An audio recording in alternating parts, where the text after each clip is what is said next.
Good morning.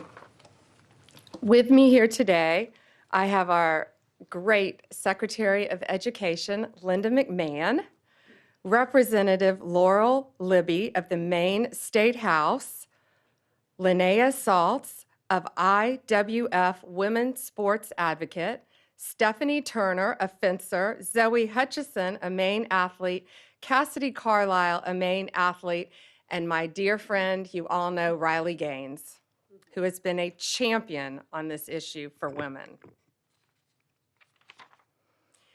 Today, the Department of Justice is announcing a civil lawsuit against the Maine Department of Education. The state of Maine is discriminating against women by failing to protect women in women's sports. Pretty basic stuff. This is a violation of Title IX. The Department of Justice will not sit by when women are discriminated against in sports. This is about sports. This is also about these young women's personal safety.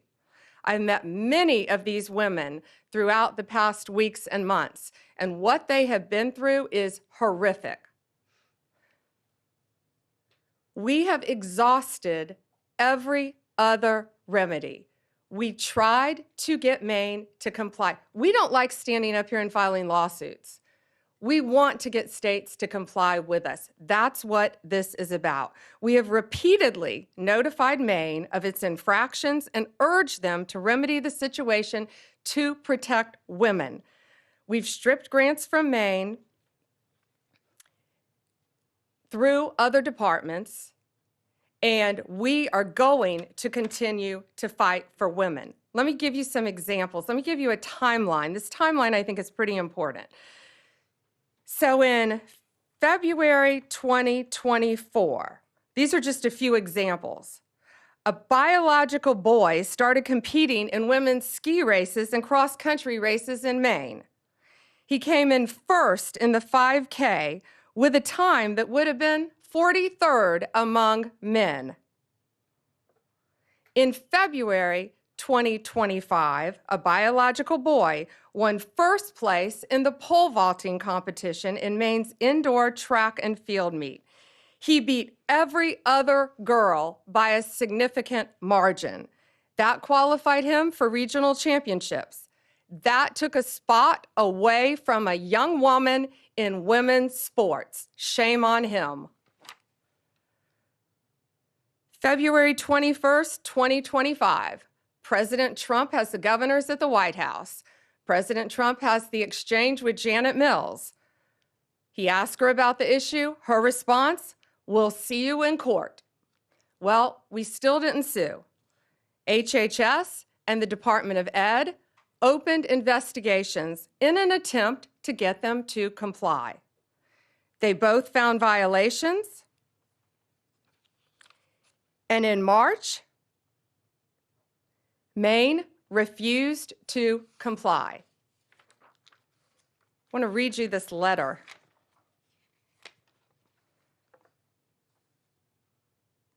This is from the Maine Attorney General to the Department of Education. We will not sign the resolution agreement. We do not have revisions or a counterproposal. We agree we are at an impasse. Nothing in Title IX or its implementing regulations prohibits schools from allowing transgender girls and women to participate on girls' and women's sports teams. Well, they must not be reading the same Title IX that we're reading. We believe they are failing to protect women. And it's not only an issue in sports, it is a public safety issue. These boys are allowed to go in women's restrooms. They are allowed to go in the women's dressing rooms and get fully naked and change in biological boys and change clothes in front of these young women. Maine's leadership has refused to comply at every turn. So now we have no other choice. We are taking them to court. What we are seeking an injunction to get them to stop this, stop what they're doing. That's pretty simple. And we are seeking to have the titles returned to the young women who rightfully won these sports. And we are also considering whether to retroactively pull all the funding that they have received for not complying in the past. And I'm so proud of these brave young women standing behind me. I see and lots of parents in the front too, and I've met you. Thank you to the parents for supporting your daughters and telling them it's okay to fight back and stand up for what they believe in. Some of these young women have endured vicious injuries too as a result of boys playing in their sports. It's my honor now to introduce to you our Secretary of Education, Linda McMahon.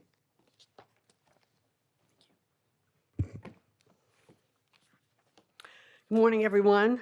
I don't think our case could have been stated any better than it was just presented by our Attorney General, Pam Bondi. And I thank you very much for your participation this morning, and I will echo Attorney General's comments about how brave these women are, these young women. And of course, Riley Gaines has been a staunch advocate for the Title IX infractions, since she came on board, and we're so proud to have Riley out there as such a prominent spokesperson. So today, we're announcing a weighty development in the Title IX investigation into the Maine Department of Education. The Department of Education, analyzed Maine's Education Department for compliance with Title IX of the Education Amendments of 1972, which prohibits sex-based discrimination in any school or education program that receives federal funding. Unfortunately, our investigation has found that Maine continues to willfully violate Title IX and to strip the civil rights of female athletes in the state. And as Pam alluded as well, it's not just about their civil rights, it's about their safety. And we, after our investigation, we found we really had no other choice. We thought the infractions warranted turning them over to the Justice Department for their further investigation. So how do we get here?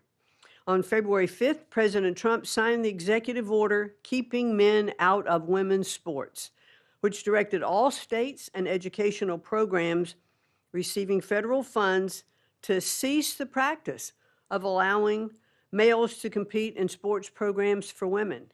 They didn't make this up. This is the law. This is Title IX. This executive order was aimed at protecting women like fencer Stephanie Turner or volleyball player Peyton McNabb from being injured and unfairly outmatched by male athletes. President Trump didn't pull any punches. He explicitly warned Maine and Governor Janet Mills that Maine would risk losing federal funding if it continued to allow males to participate in women's sports. Governor Mills chose to openly flout Title IX compliance, telling President Trump, and I'll repeat what the general said, "We'll see you in court," and obviously we are going to. That same day, our Office for Civil Rights opened an investigation into the Maine Department of Education and Maine School Administrative District Number 51 for permitting males and girls sports and denying female-only intimate facilities. The department's investigation confirmed Maine's Title IX violations, and we offered Maine leaders multiple opportunities to change their policy and to protect women in sports, and they have refused. So now as the DOJ begins their enforcement actions, I hope Governor Mills will recognize that her political feud with the president will deprive the students in her state of much more than the right to fair sporting events. After all, compliance with federal civil rights law is a universal prerequisite for receiving federal funding. The Trump administration could not be any clearer to all states, sports leagues, and educational institutions. We take the violations of women's civil rights very seriously. I have 3 granddaughters, and I want to make sure that they are treated fairly and that they aren't exposed, in dressing rooms. We want We want to make sure that if you open women's sports or intimate facilities to males, you expose yourself to federal civil rights investigations. Governor Mills will definitely get her wish. We thank you all for being here this morning. Look forward to seeing you later.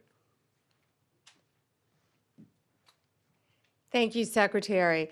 I'd now like to introduce to you State Rep Laurel Libby from Maine, who has been a champion for these young women in the state of Maine. And thank you, Representative.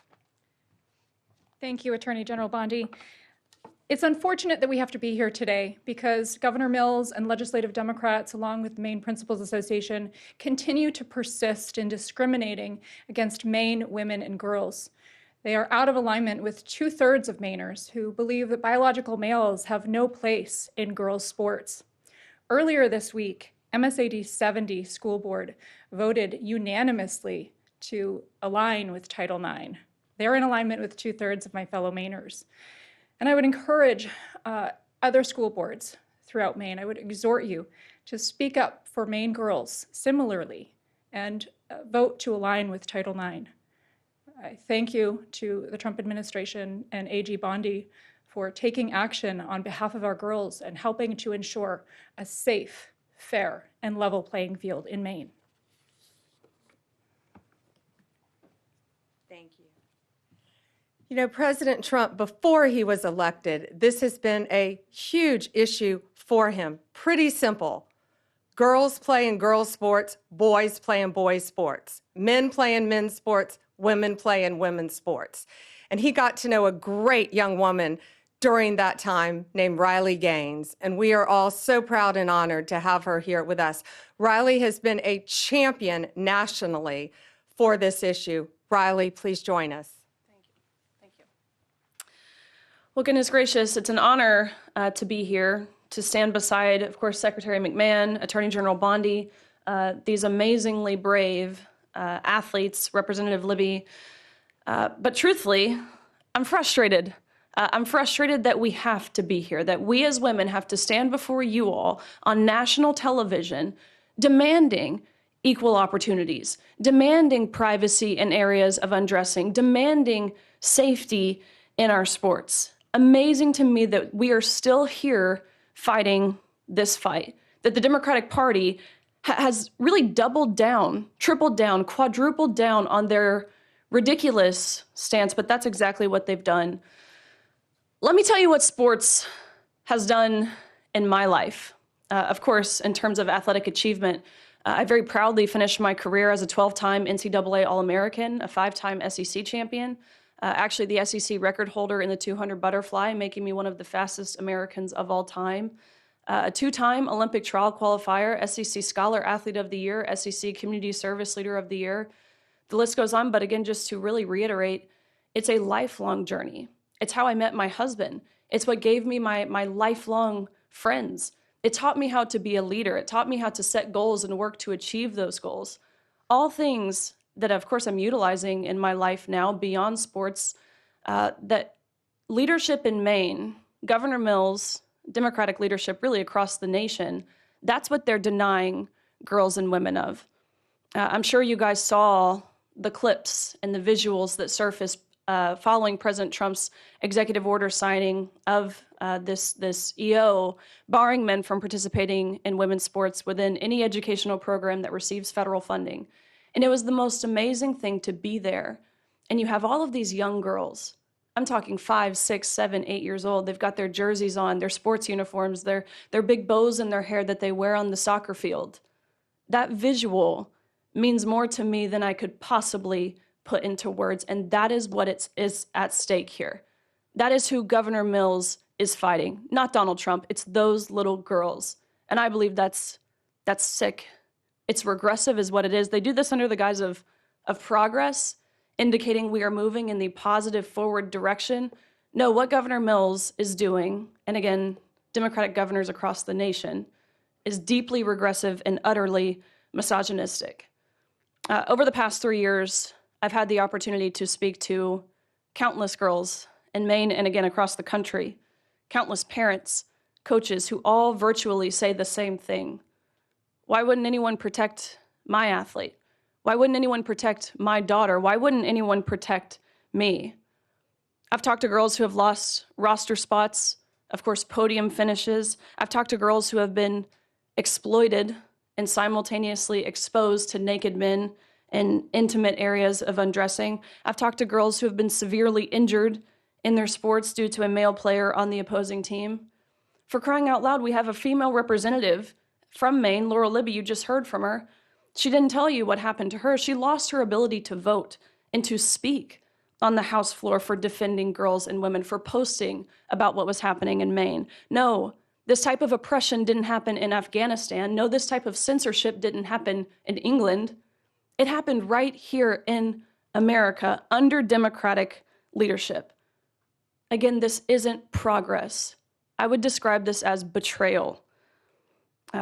Let this be a notice, these actions that we have seen put forward today by the Department of Justice, by the Department of Education, to all other states who are not willing to comply with federal law, that federal law being Title IX, which is very clear in how it was originally implemented, or at least it should be.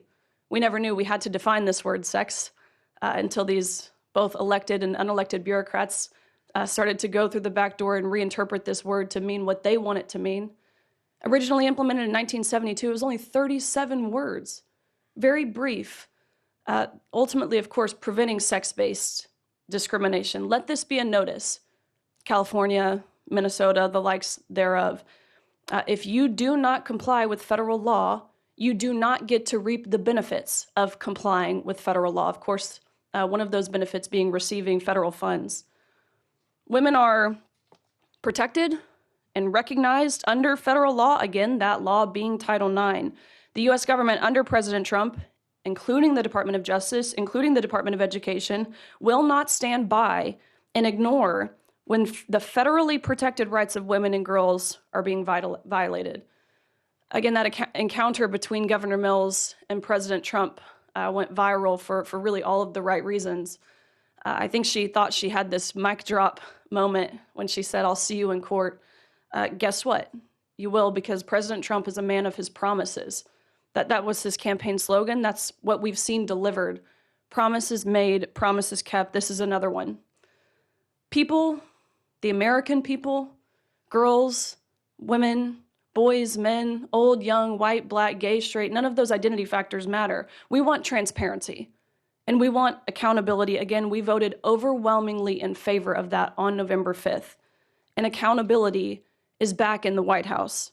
So I stand before you all today, and I thank you, again, Secretary McMahon, Attorney General Bondi. I thank you on behalf of course, myself, but I think more importantly, my younger sister, of all the women and girls who have dreams, like I did when I was young, to achieve, to succeed in my sport and beyond. So thank you. Riley, thank you. And Zoe would now like to say something. Tell us about your sport too, Zoe. So I compete in soccer and indoor track and outdoor track. And like was mentioned previously today, I had to watch at the Maine Class B State Indoor Track Championship as my close friend and my teammate and other female competitors lost the state championship to a biological male. And this was heartbreaking for me to have to watch. And Riley said that it's betrayal, and that's what it is. It is the job of our elected officials to protect our young female athletes, and they have failed to do that. We walk into sports expecting to have a level playing field, and to walk into the state championship to see a biological male there and to lose to a biological male, that's betrayal. And so I am extremely grateful to AG Bondi for standing up for us when our elected officials aren't doing that. And on behalf of the girl athletes in Maine, I just want to say thank you all, and I look forward to having a level playing field back after this fight. So thank you. And Cassidy wants to say a few words. My first experience was when I was 13 years old. I was going to change for gym, and I walked into the locker room and there was a biological male there. From that point on, my junior year, I competed in Nordic skiing and lost to a biological male numerous of times. I am fighting this fight for generations to come. And the fact that our governor can look the women of our state in the eyes and say, I'm not going to fight for you, is heartbreaking, and it's betrayal, like Riley said. I just want to thank all these women standing behind me and President Trump for fighting for us, because even though my own governor isn't fighting for me, I know there are people out there fighting for me. It takes a lot for these young women to be standing up here saying this too. And again, I'm looking at their amazing parents in the front row who have supported them, who I've gotten to know, who are protecting them every step of the way and telling them that they have a voice to stand up for themselves and future generations of young women to come and many athletes. Gates, should we take some questions? Yeah, absolutely. Questions? Mary Margaret, Daily Wire. Thank you, Attorney General Bondi. I wanted to ask if there's other states that you're focused on. Which ones are next for these types of abuses, including men and women's prisons? Well, first we're looking at, for this, we're looking at Minnesota, we're looking at California, we're looking at many, many states, but they are the top two that should be on notice because we've been communicating with them. And just like Maine, we're not going out there, we don't want to be suing people, we want them to comply with the law. And that's what we're doing. We have given them opportunity, Maine, an opportunity over and over again. The Department of Education, HHS, they went and sat down with them in person, multiple meetings, and got nowhere. So now this is where we are because they refuse to protect young women in their state. So yes, Minnesota, California, multiple states. As far as prisons, had nothing to do with Title IX. We took away funding from Maine as well. We decided to go a different direction in our grants, because we saw one reason they allowed a 6'1", 245 giant man who had violently, no murders, nice, but he had violently murdered his parents with a knife and the family dog, serving life in prison, and he chose to identify as a woman. So guess where he's being housed? In a female prison in Maine. So therefore, my office, we don't want to give any more money to the Department of Corrections in Maine if that's how they're going to act. We're going a different direction in our funding. Sadie with the Journal. Hi there. So Maine's governor yesterday said there were maybe at most 2 trans athletes in Maine schools right now. I just was hoping you could talk a little bit about the sort of amount of federal resources that you're putting into this and why that's worth it given the small impact in Maine. And I have a second off-topic question too. Given that it has some of the same elements as the fire bombings of Tesla dealerships that you've charged federally and called domestic terrorism, I'm wondering if you would say the arson at Pennsylvania Governor Josh Shapiro's house would also be domestic terrorism and something you would investigate federally, and if not, what constitutes domestic terrorism? Okay, so first the on-topic question about the, I haven't heard Janet Mills' comment. Governor Mills said it's only a couple trans athletes. Well, I think those are boys who identify as girls wanting to beat girls in girls' sports. Well, if one young woman is in jeopardy, one, that's enough for us to be standing up here. One, no boy will be undressing in a girl's locker room. No boy will be walking in a woman's restroom. And no boy, when we're finished with this, will be beating young girls in sports. These young women have, many of them have trained, since you were in elementary school for your sport? Riley, when did you start swimming? 4 years old. They have trained their entire lives. Some of them have lost scholarships. They have lost regionals. They have lost state because of boys. I don't care if it's 1. I don't care if it's 2. I don't care if it's 100. It's going to stop, and it's going to stop in every single state. Tesla. You ask about, yes, Tesla. You ask about, so I spoke to Governor Shapiro. I think you're referring to his governor's mansion. I spoke to him. It is absolutely horrific what happened to him. Kash Patel also spoke to him. We have been praying for Josh, for his family. Those photos, it was horrible. I firmly believe they wanted to kill him. The defendant allegedly said he was going to use a hammer if he could have gotten to the governor. I've known the governor many, many years. It is horrible. And yes, we are working with state authorities to do, it's now a pending investigation, anything we can to help convict the person that did this and keep them behind bars as long as possible. David? Two questions, one on topic and one off topic. Sure. I'll start with the on topic. Minnesota and California, you mentioned you're looking at them. Are there active investigations into those states? Are there conversations? In which state do you expect to be next based on those conversations? Both. We have reached out to them. We have sent them letters. We're in the same posture we were in the beginning here with Maine. So let's see what they do. Let's hope they comply. Again, we don't want to sue anyone. We just want you to comply with federal law and protect girls, period. But yes, we are fully prepared to sue them and others that we will be looking at as well. And then my off topic, big topic over the past few weeks, Kilmar Abrego Garcia in Maryland. He's in a prison now in El Salvador. He was sent there. You insist, the president, everybody in the administration insists that he is MS-13. It appears that there's not going to be any sort of trial. He's not going to come back. DHS said he would be arrested and redeported if he comes back. Why not show the American people the evidence that he's MS-13 so they can make an informed decision? And that goes the same with this Henry Josue Santos, who was picked up in Virginia, who is now presumably going to be deported as well. Why not show the public the evidence? Well, he is an illegal alien who has been living illegally in our country from El Salvador. ICE testified, an immigration judge ruled he was a member of MS-13, an appellate judge ruled he was a member of MS-13. Hard stop, he should not be in our country.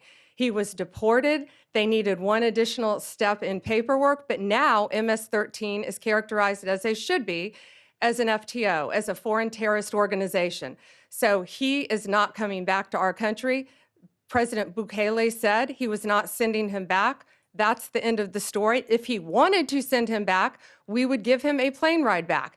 There was no situation ever where he was going to stay in this country. None, none. He would have come back, had one extra step of paperwork, and gone back again. But he's from El Salvador, he's in El Salvador, and that's where the president plans on keeping him. But the evidence, we're not going to see the evidence? We have the transcripts from the court hearings. I'll be glad to give you the court hearings from 2019, what we have, sure. With the rulings from the judges, gladly. All right, last one, Reagan. Reagan Reese, Daily Caller. Madam Attorney General, there's a Maine school board, MSA D number 70, which voted unanimously on Monday to defy the governor and to comply with Title IX. With the action you're taking today, will it be possible to exempt schools that comply from any future punishment? Yes. And I think that was very brave and bold of that school board. We just saw that as well. The question was one school board in Maine voted to comply. And again, that's all we wanted was compliance. So yes, we will not be going after them, looking at them in this lawsuit because they are complying and they're protecting women in women's sports. Thank you.